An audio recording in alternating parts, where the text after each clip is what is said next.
Good morning from the very beautiful northwest of England, my friends, and I hope you're doing okay. Weather, you probably hear a little bit of pitter-patter of rain today. Typically, it's what we call bank holiday weekend here in the UK, isn't it, guys? And it's typical. We had a beautiful week last week, and now everybody's got a few days off. It's raining. Thank you. Anyway, let's cheer ourselves up. Honestly, this green baize just attracts bits, doesn't it? Just ignore them if you can. Let's cheer ourselves up and make something for the springtime, the summertime, and put a bit of cheer into our day. And I apologise if that pitter-patter of the rain gets on your nerves a little bit. I will see what I can do in editing, but let's go for it. So, I don't know if you remember my last video. I went to a local bead fair. If you're interested in a little bit of a haul video, I'll put it up here somewhere. Just a silly little video. And I bought these seed bead packs. They are 11.0 seed beads, both Miyuki, I think. Yes, good quality seed beads. Because I had something in mind, these fringe earrings. So I'm just going to make another pair of these beautiful aqua mix ones. Now these are completely and utterly handmade. I know I've seen quite a lot of people make these type of earrings with ready-made hoops, that kind of thing. I'm sorry about that, it's just calluses from making lots of wire things. But I thought I would completely make the entire thing by hand, including the frame, including the ear-wire, and I thought you might like to just have a look and make along with me, basically. So let's have a little bit of a catch-up. I also got these gorgeous, more sort of ice creamy colours, you know. Beautiful, aren't they? So I'm just going to go through a quick list of materials of what you're going to need to make these pretty earrings. Really, really simple to make, perfect for the beginner as well. I'll go as slow as I can. Right, so you're going to need obviously some beads. So I'm using these, which is a size 11 Miyuki Aqua Mix. Okay, because I just think they're really, really lovely for summer. I think silver and copper go very, very, very well with aqua colours. So you're going to need some seed beads. Because we are making the frame ourselves, you're going to need a little bit of wire, just a little. So I'm using 1mm, that's 18 gauge copper wire, which is silver plated, extremely good quality. I'm not sponsored by these guys, but if you wanted to have a look at www.wires.co.uk, if you're in the UK, they make extremely good wire. All right, again, not sponsored. I just like them and I spend my money there. Right, you're going to need some 0.8 and I think that's 8-20 gauge, again silver plated copper wire or silver wire, whatever you're happy to go through your ears. If you're selling, obviously use niobium or whatever it is that you're going to be using. That as well. What else are we going to need? You're going to need also, actually bead-wise, some 15.0s. 11.0s would be fine to seal the ends of these guys, but I quite like a smaller bead on the end. So some 11.0s. And you're going to need some beading thread. I use 1G, or I use this Nozu Sonoko. I think that's how you pronounce it. It's got a little bit of elasticity in it, which is great for bead weaving, I think. But you sort of give it a bit of a stretch. But it all determines, whatever beading thread you've got that's got a little bit of pull in it. I wouldn't suggest using fireline for this kind of thing. It's just a little bit too, not flexible, stiff maybe. So use something along these kind of lines. Nozu Sonoko, 1G, that kind of thing. Because it does give you a little bit of give, which I think you need for these kind of earrings. And apart from that, you're just going to need a beading needle. I use Tulip. They're really, really, really very good quality needles. And I use these guys. Okay, so you need a size 10 or an 11 or whatever you like. A 10 is fine. That's all you need. Apart from, you're going to need Sorry, I bashed the camera there. You're going to need a mandrel of some description. I'm using my ring mandrel. I use this all the time. And you're also going to need either a nylon hammer or a rawhide hammer, because we want to be shaping this frame, but we don't want to be flattening it. All right, so we need to work hard on it, but not flatten it. And I think, my friends, that is about it. Apart from your usual tools, cutters, 6-step bail making pliers or round nose pliers, and a ruler. All right, so we'll get going, and I'll clear the table away, and we'll make one of these beautiful pairs of earrings. Righty-ho, let's get going. Now, you wouldn't think, would you, that spring was on its way. I'm going to take a little bit of film in my back garden and show you. It actually looks like autumn at the moment. It looks like autumn. The wind is blowing and it's spotting with rain. Anyway, I like to think that spring and summer is on its way, so let's make something that makes us feel like spring and summer is on its way. So you're going to need to take your 1mm wire, and we are going to need, let's have a think, about 7.5 centimetres, which equates to 3 inches. So flush cut the end, as always, to keep things nice and neat. And we're going to take about 7.5 centimetres, 3 inches of wire, just over 7.5. All right, so you're going to need obviously 2 lengths of that if you're going to be making a pair of earrings. Those of you who only want 1 earring, go for it. Just have the one. Right, so here we have our piece of wire. So come in with your pliers. I'm using the first step on my bail maker, which is 2mm. So what we want to do is put the wire at the end, create a loop, like so. It doesn't have to be super exact. These things never are.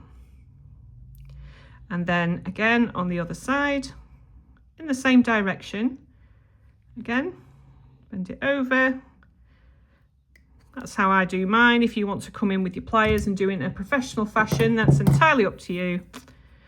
I'm happy with my amateur attempts at these things. There we go. Right, so what we have is a loop on either side, and we want our loops to be facing in the same direction, okay? And there's a reason for that, which I will probably go into now. So when we're making earrings, we want them to be handed. So when we are popping the earring in our ear, we want one to go one way, one to go the other way, obviously, okay?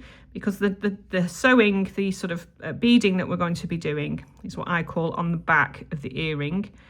And the back of the earring is where the wire meets here, all right? You'll know what I mean when I get going. So that's the back of the earring and that's the front, all right? So that's the reason why. Hope that makes sense. So this is when we come in with our mandrel. Righty-ho. So I'm using the letter W on my mandrel, mainly because that's a nice size for me. You can make whatever size you like. Bend your wire around so that your loops are flat, like so, against the mandrel. All right, can you see that? And then you come in with your nylon jaw hammer and keeping it nicely against the mandrel. Twist the wire around.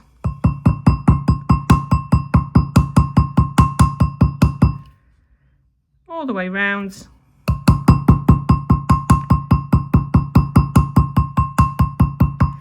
And with using the nylon hammer, it means that we're not flattening this wire because we do want to keep it round.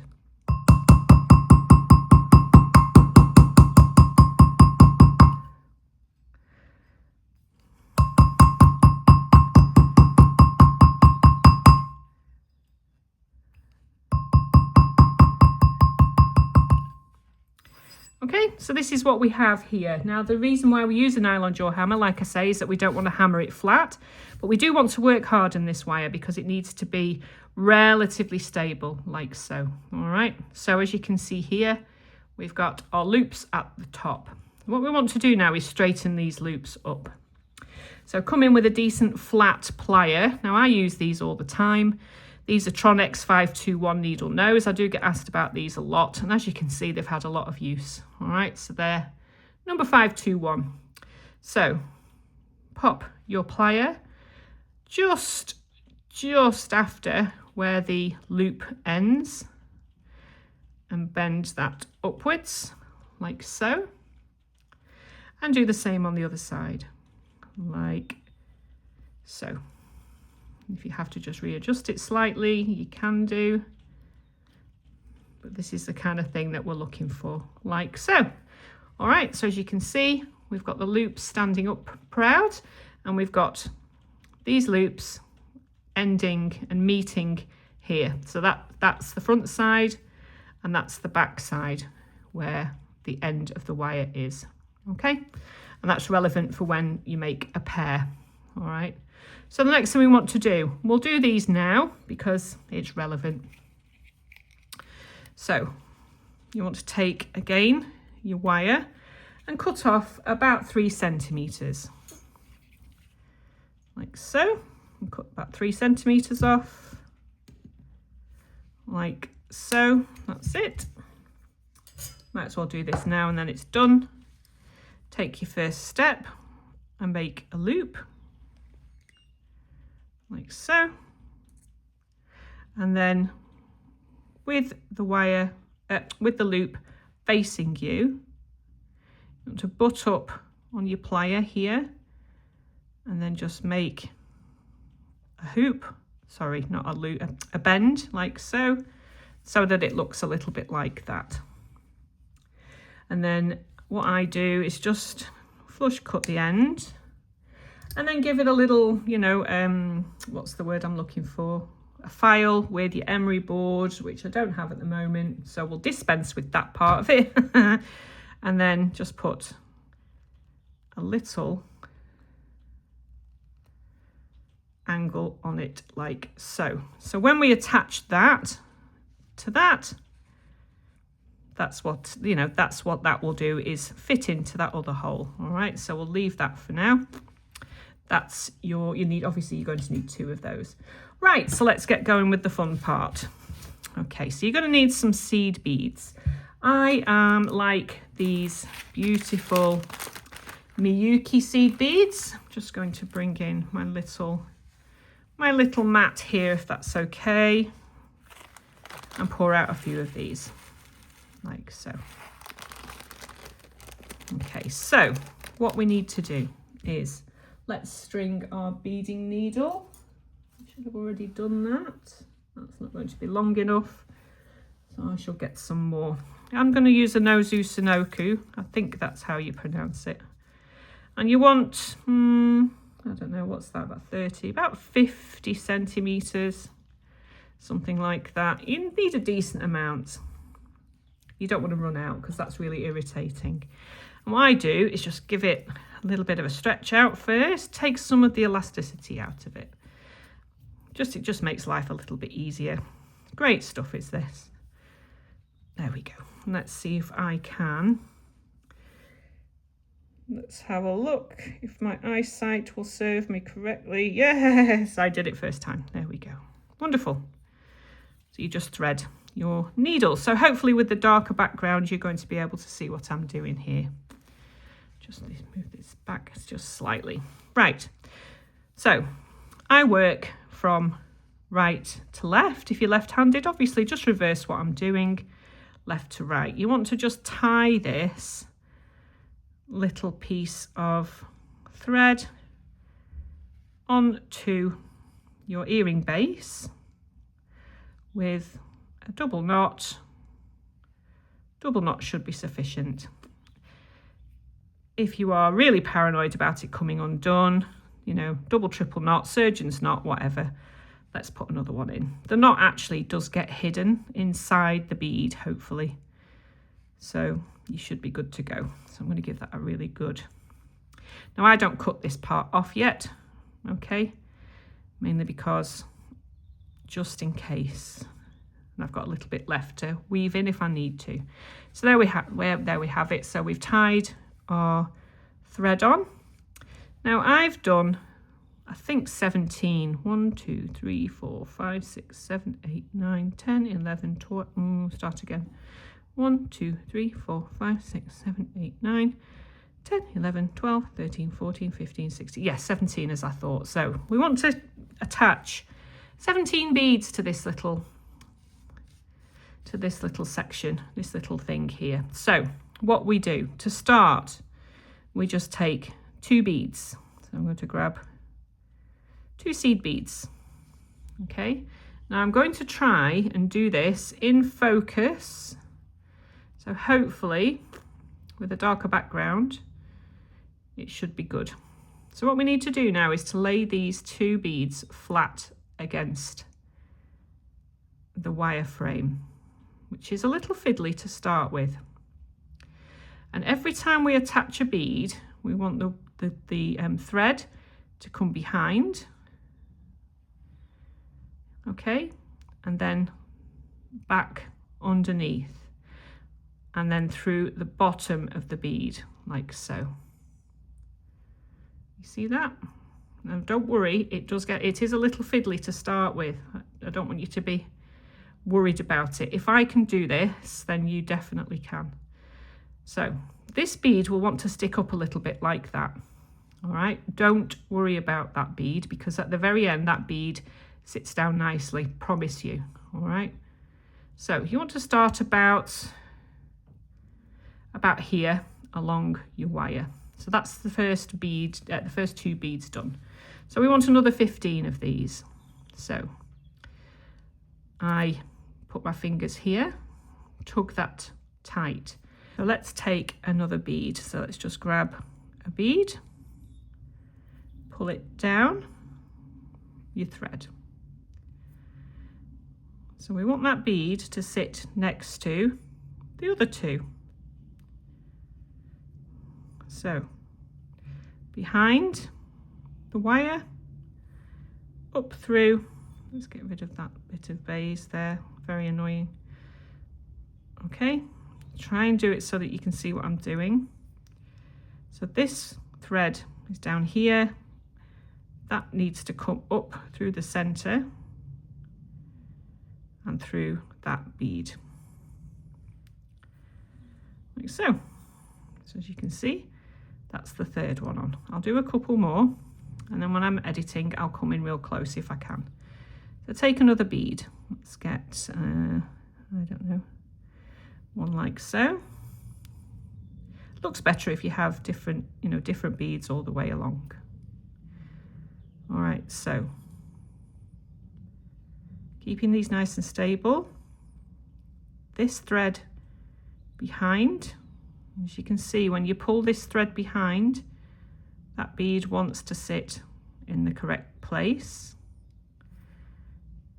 Up through and up through the bead. Keep the bead stable using your thumb and your forefinger. As you can see, that's now attached another bead. So let's do one more or 2, just so you can see what I'm doing. Okay, another bead on, down to the end. So essentially you're wanting to be bringing that bead round so that it sits, you see, so that it sits on top of the wire. So bring the thread around, and that will rotate the bead. Take your needle up and through your bead like so. Hold it with your thumb and your forefinger, and then just give it a bit of a tug. So as you can see, we're starting to get, that's 5.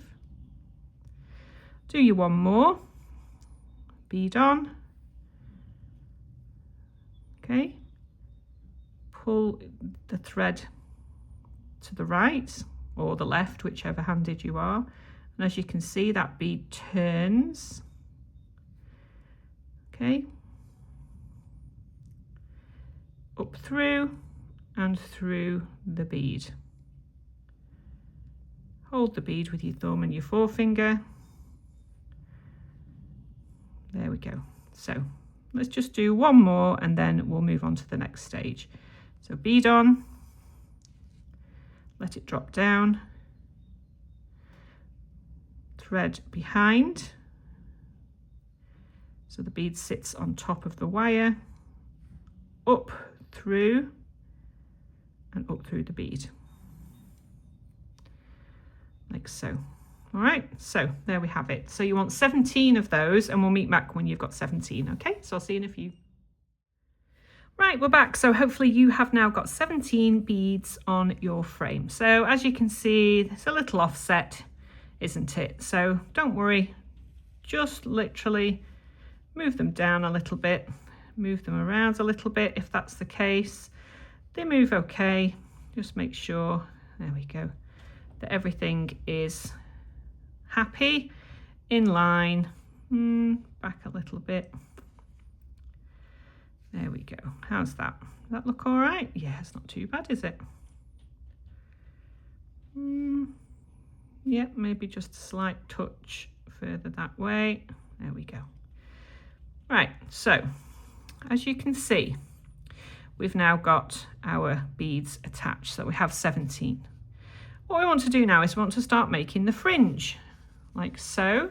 So you're going to need to come out with your little 15 seed beads if you want. If you don't, then literally what I do with the 15 seed bead, you just literally do with another seed bead. We're going to close the end off and you'll see what I mean in a second.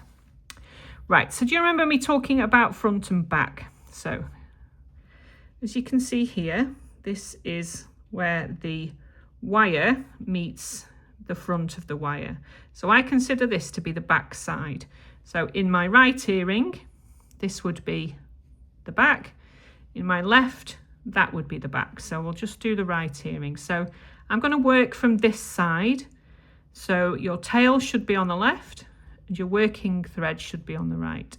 All right, because when we come through and in and out of all of these beads, we want all of that thread work to go onto the back side so that it's not showing on the front. So I hope that makes sense. Righty-ho, so give that a bit of a tug, like so. Take one bead that doesn't look like the other one, you know, a different contrasting, well, it's not contrasting, it's a, you know, take a paler one. That'll do. Take one bead and then a 15 seed bead onto your needle. Bring them down like so. Don't go through the 15 miss that. Go through the 11 and then the next 11 just give that a tug actually. There we go. So not the 15, go through the 11 and the other 11 and bring your needle out on the top. Put your thumb over the top of those two beads and pull like so. Give it a tug. Oops. So as you can see, we have our little 15 and then two 11 Okay. I know it sounds complicated, but I promise you if I can do it, you can too. The next thing we want to do is don't wind this around, keep it on the top, but you want to bring your needle down through the next bead, like so, and pull it, like so, and pull it taut. Not too taut, because it buckles a little bit if you do it too taut. Just give it a little bit of a tug. So, the next one, we want to make two 11 and then a 15 So we'll take two 11 and a 15 onto our needle and let them fall down the thread so that we have this. Ignore the 15, put your needle up through the 2 11-0s and then through this bead that's attached to the frame and give it a tug like so. Okay, so you can see 1 2 1 2 3. Bring your needle down through the next bead to the left like so. So all of this thread work is going to be showing on the back of the earring, which is what we want. Pull and tug like so. So we need 3 beads now. So let's grab 1, 2 and 3 and a 15-0 onto our needle. Let them fall down like so. Miss the end bead. So if you're using an 11-0, just ignore the first bead that you've put on, which is why I suggest you use a different colour bead, because at this stage it helps you to work out where you are with everything. So if you haven't got any 15-0s, you can use an 11-0, but just make sure that it's a silver one or a gold or whatever, because you make these look lovely in gold actually. Miss that bead, that end bead, put your needle through these 3 beads and then through the bead that's attached to the frame. Pull,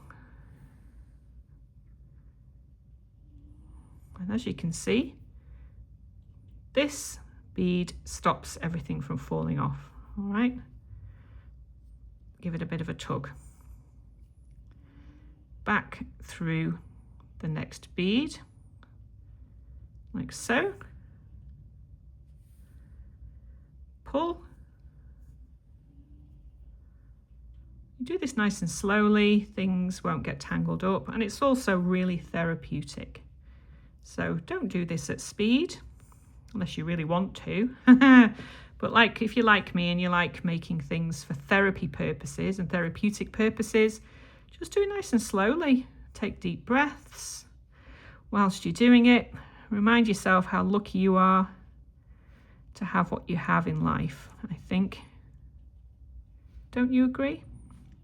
So the next one is 4 11-0s, a 15-0 or an alternative colour 11-0 onto the needle.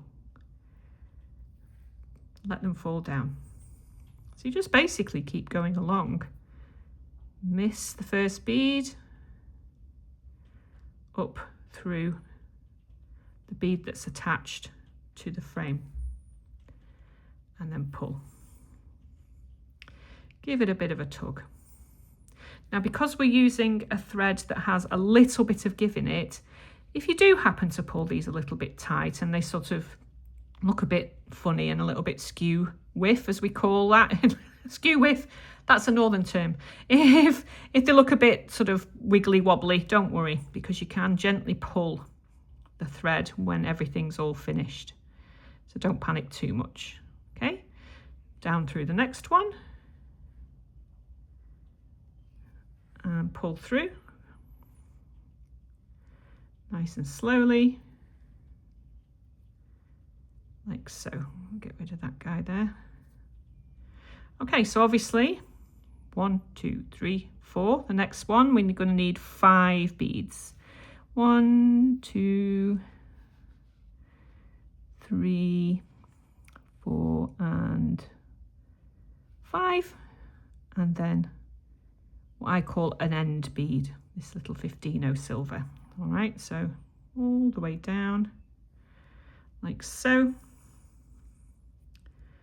Miss the end bead and up through.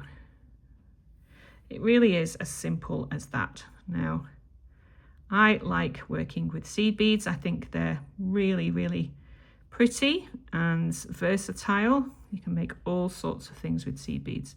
And they come in so many beautiful, beautiful colours, don't they? So I know if you're anything like me, you have a massive stash of all sorts of things. That's 3, 4, 5 and 6 beads this time. and an end bead. So just grab out what you've got in your stash.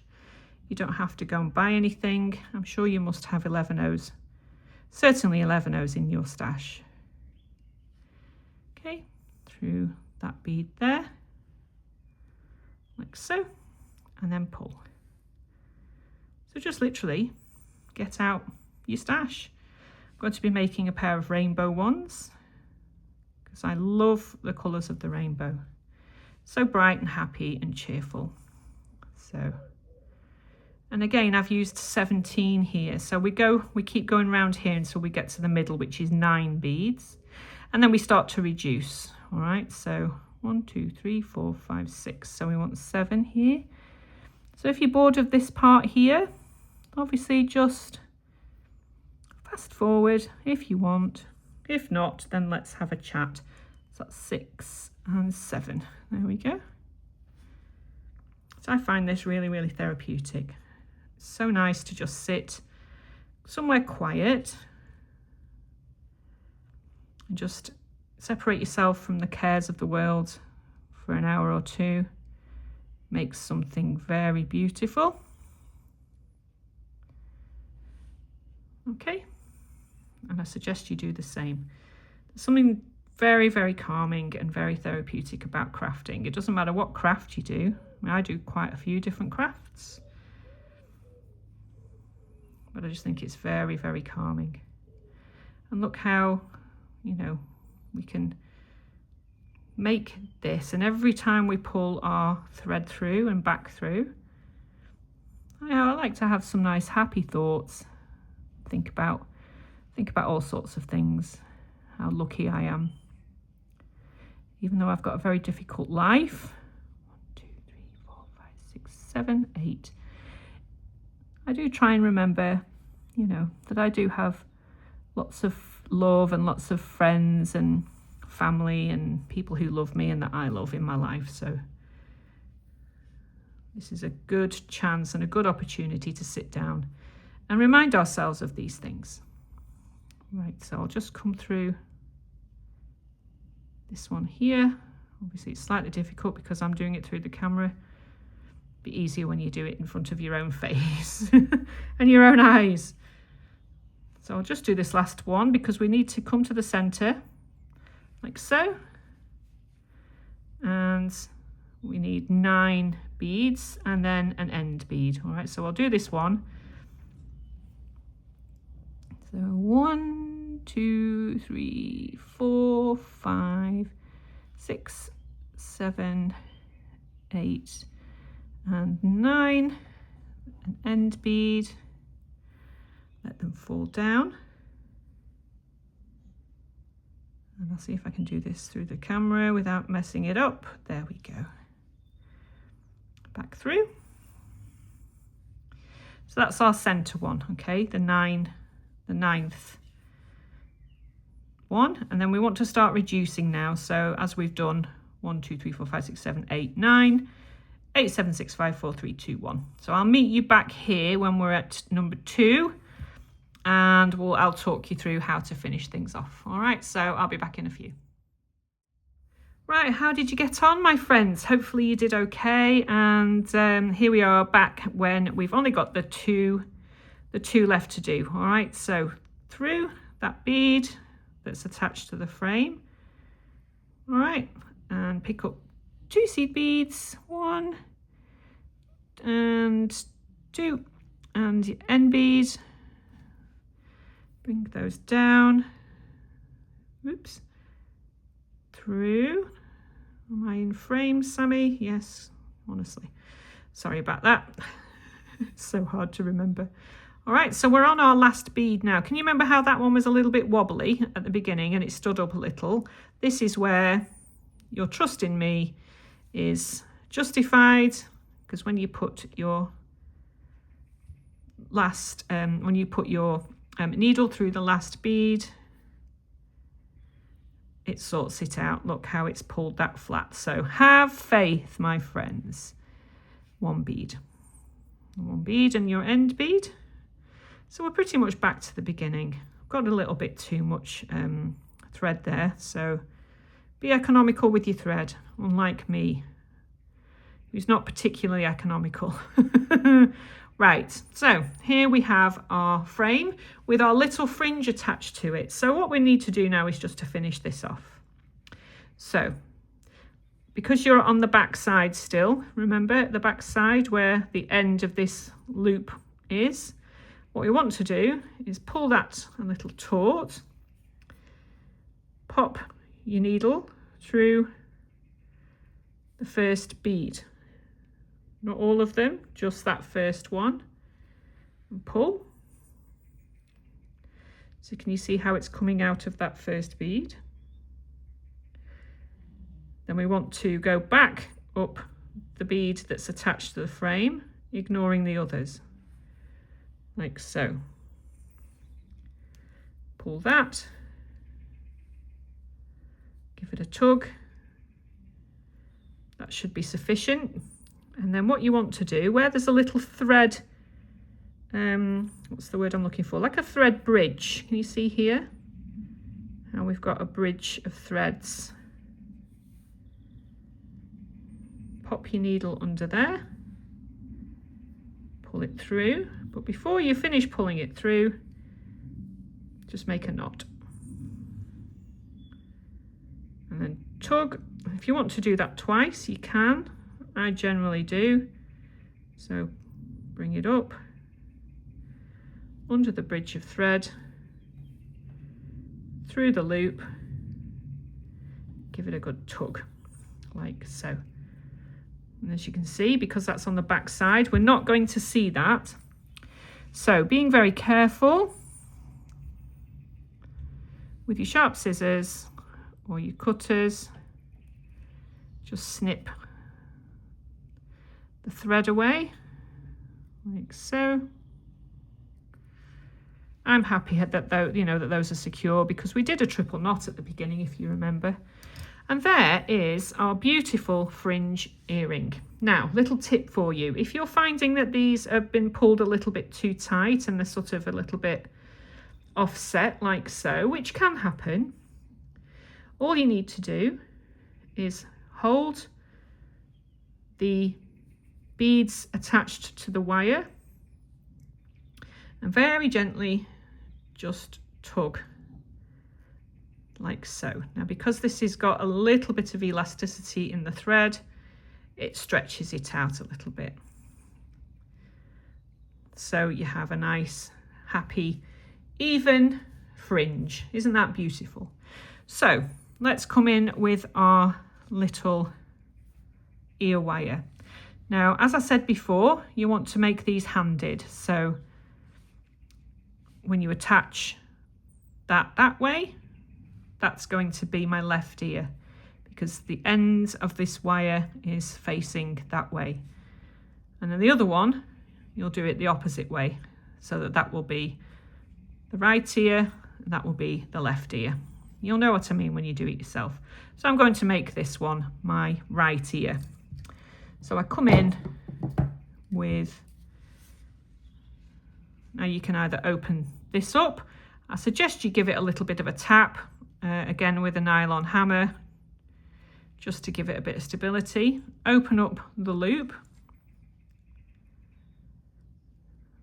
Obviously don't put it on that way. I always do that. Put it on that way. And then close that up like so. And this is the hook of the earring, so that when you put it on, that little wire fits in that little loop there. So as you can see, off, on again, off, and back through and on again. So there we have our beautiful, beautiful fringe earring for the spring and summertime, which hopefully won't be very far away. What do you think of those guys? Aren't they pretty? I really like these. You can make them in a million different colours, perhaps not a million, but maybe 10. I'm going to make some rainbow ones next because I'm going to wear these happily when the sun comes out. Aren't they beautiful? All right, so I will see you in my next video when we may be faffing around with a bit of copper and some beads in various different ways, including a bracelet. All right, so I'll speak to you very soon. Thank you for watching as always.